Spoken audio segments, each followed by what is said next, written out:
The age-old philosophical maxim, think for yourself, right? It goes on from time immemorial. And I've questioned the very notion of free thinking, for instance, because there is this implicit presupposition that there is a subject willing its own thoughts.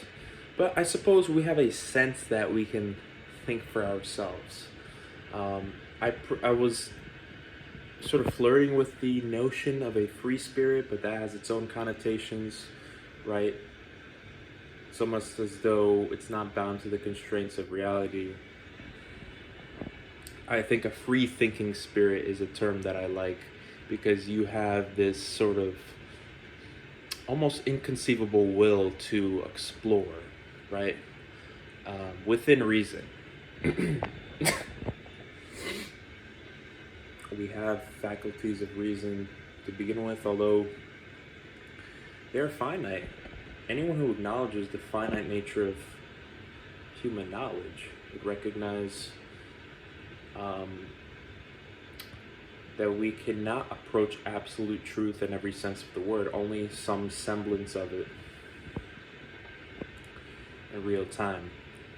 But in any case, should everyone think for themselves? That's another question. Well, a lot of folks will jump to different conclusions when analyzing something, right?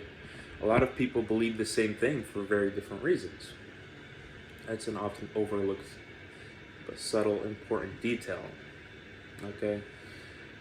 There are often different reasons for why somebody comes to determine something as true or valid.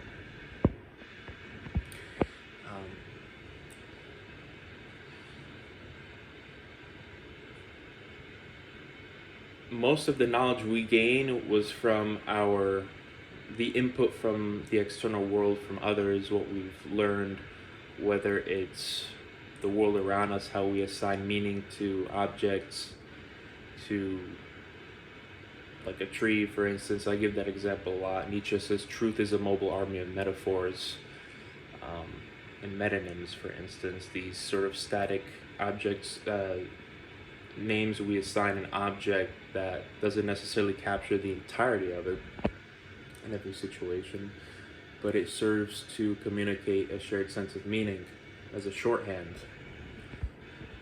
which serves a practical function, right?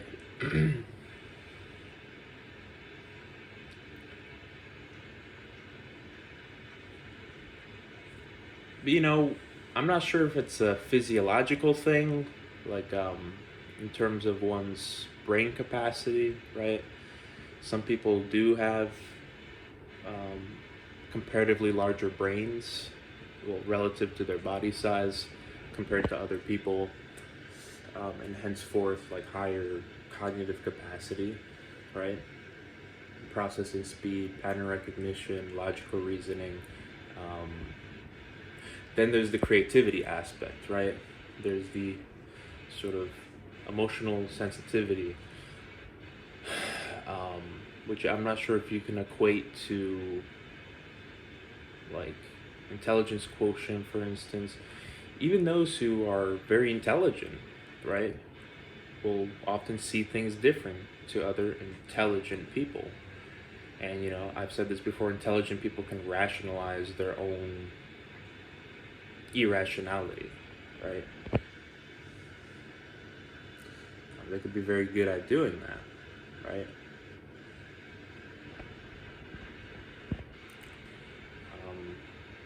You look at scientific consensus, it changes many times, but some people blindly believe it because it comes from these scientific arbiters of truth. But those people didn't necessarily think for themselves. I mean, people make fun of flat earthers, and I could see why. But what I at least admire about flat earthers is that they don't take the shape of the earth at face value. They will be willing to undergo extensive research. Heck, probably many of them would even go to space to determine the size, the shape of the earth. But even if you see it, if you see something you haven't experienced, and other people don't have that experience, they're not necessarily going to believe you, and should they, right? I'm not saying it's flat or round or anything like that. Conventional wisdom tells us it's round.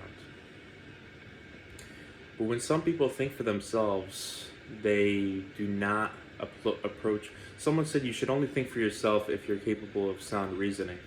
Some people come to completely different understandings of things when they think for themselves.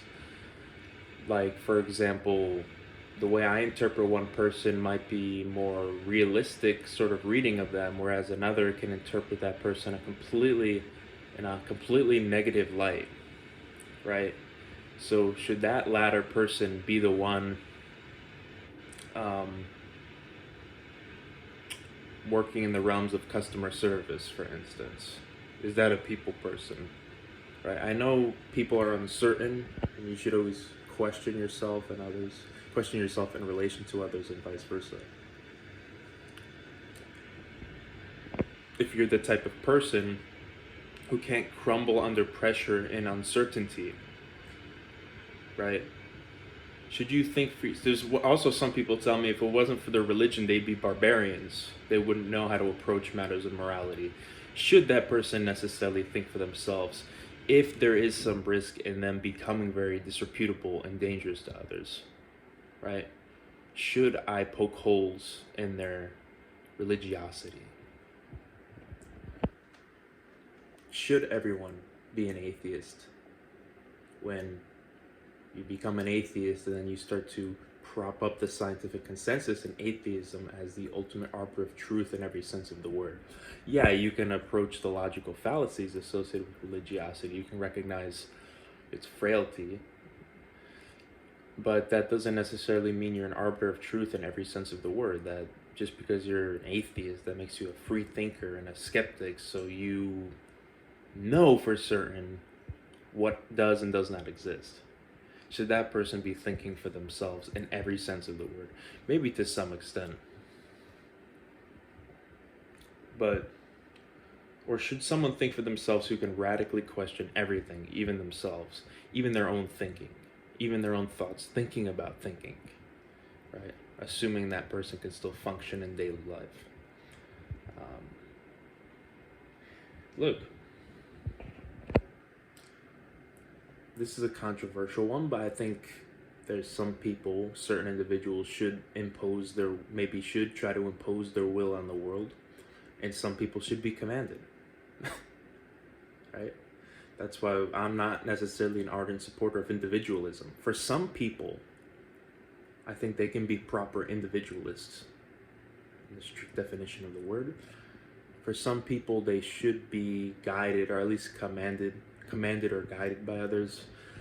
Let's say there's somebody who had a very traumatic past and it begat immense growth, and they fare off better alone. They can be a great leader, even assuming they have others' best interest. And let's say another person experienced something tragic and became the most disreputable person, very cruel, conniving, could never see their own selves clearly, and they would never they would refuse any self-reflection. They wouldn't maybe even have any capacity for self-reflection. If they did, they just wouldn't care, right? Maybe this person's got into a lot of trouble, they've never sought out help, therapy, and they never will. Well, someone may have hurt them, but that's the type of person. Let's just give an example as like a very abusive woman that's never gotten help. That's the type of person I think should be commanded by somebody they fear. You ever meet that one person who's very, very mean, very cruel, makes people very unhappy? They're just really spiteful towards people. But there's like one or two people in their life, maybe it's a relative, a spouse, or a parent that they like deeply respect, but it's out of fear, right? Well, they might have been modeled after that person, but that very person might be the one that sort of sets them in place. And so maybe that person should be ruled, should be subordinated in some sense to protect others from them. Just like a lot of society should continue, upholding the social norms insofar as they are, not harming individuals. We need a society to function. People need a business and commerce and jobs, and society still needs to function. People still need to believe in society and people. But it can't become so tribalistic in that, like, individuals, like unique individuals, are stamped out of existence. So that's all I gotta say.